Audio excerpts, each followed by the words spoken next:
Hello, YouTubers. Today I have a new Knife Day special with our favorite Russian knife maker, Sergey Sergorov, otherwise known as Shiro. And these Shiro knives are both 95 millimeters in length. They both run on multi-row bearing systems, and they are both frame lock blades.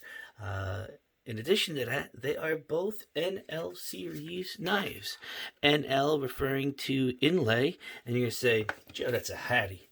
Hattie's supposed to have carbon fiber on the show side and titanium lock bar on the other.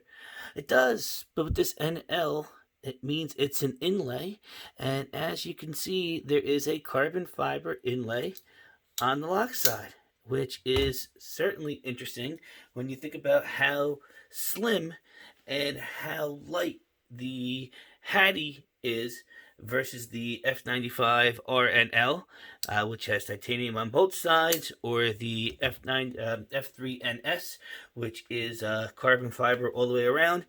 The Hattie is a perfect everyday carry choice for those of us that like a larger blade inside our pocket. If you take a look, the F95 and the Hattie both have a similar style blade stock. They both use the older style jimping, and the flipper tabs are also not as severely jimped as the F95 Jungle that I have, the Jungle Love. And I like that. This is utilizing the older F3R style blade. The jimping on the top and the jimping on the flipper, that irritates me. I don't know what to tell you. It just irritates me, irritates my finger. I got baby hands, big baby hands, but baby hands. So I really, really like this Blackwood carbon fiber F95RNL. It is comfortable. It is going to handle the abuse. The black inlay is not going to show much. The blue carbon fiber isn't going to show much. This is going to be a great pocket carry. Very slim. And you want to laugh? I equated these two as a Hinderer Skinny 3.5 versus a Hinderer XM18. Both of them do a great job at what they do. Just one is a slimmer footprint that'll ride in your pocket a little thinner. It'll be in your hand a little bit thinner, and they have a little bit different variations. As far as ergonomics, the blade, no problem with the blade. The M390 steel that both of these have will do nothing but succeed at any of your everyday tasks. It'll keep an edge. It's very rust resistant, and it is a terrific, terrific steel. Just a reminder, there are 42 individual bearings on each one of these blades. They are not in a cage type system, which means when you take them apart, be careful because they will fall all over the place. I use my Cure tray, CUR, that I got from Instagram, and everybody is jealous as hell that I've got one and they don't. I can't tell you how many days during the week somebody reaches out and says, hey, how much for the tray? And I tell them it's not for sale, and they go, oh shit, where do I get them from? And I link them to Instagram and Austin's page, and I'm not sure if he's making any right now or not, but if you can get your hands on one, they are a fantastic tray. I use them when I disassemble the Shiros, and it really does a good job of holding the bearings in place. I do need to give a special shout out to my buddy Brandon, who was able to give me a stellar deal on this Hattie, the NL, and him and his son hopefully are tuning in and watching so that he knows I give him a good shout out. I'm really excited about this one. It is a very, very comfortable knife with a great action.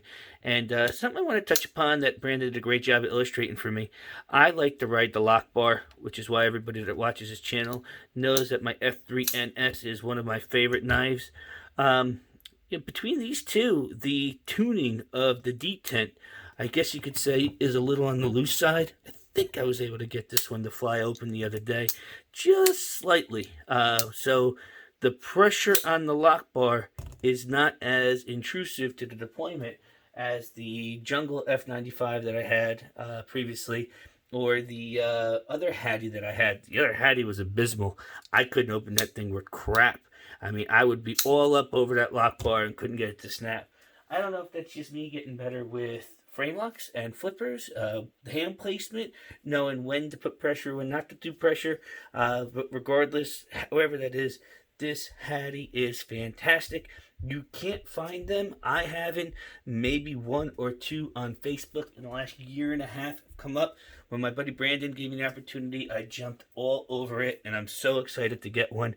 I'm scared to carry it because of how rare it is, and I'm very excited to put it through its paces and see if it's going to now take the cake as my favorite Shirogorov knife. Other ones that I'm really looking forward to trying out, I'd like to try the Icebreaker.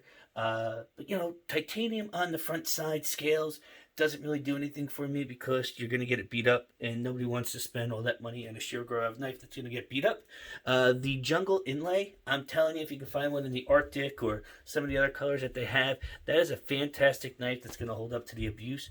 But again, I don't care for that blade shape or the blade jimping. So if you can find one of these Blackwood carbon fiber, I guess it's one of the older models, that is really my jam. And what's great too, that everybody, this one doesn't have a full backspacer. So the F95RNL with the Jungle series, they've now gone to the traditional style full backspacer. So again, it's funny how an F95RNL with the inlay, with M390, with the older style jimping and multi-roll bearing system, will have no backspacer, different jimping and different jimping on the flipper. So be wary of that. Be mindful. I made a fuck up the other day. I bought an F111 outdoor until I realized that the thing doesn't come with a pocket clip. Everybody wants to jump on a good deal, but a good deal might not be something that's worth jumping on. So do your research. Try and figure out if what you're buying is really what you want. And tune into this channel, because hopefully I give you enough information to look for so that you do know what exactly to look at when you do purchase one of these knives. I do want to give a shout out to my co-host Ryan of the Northeast EDC podcast. We have another episode coming up in the next day or so.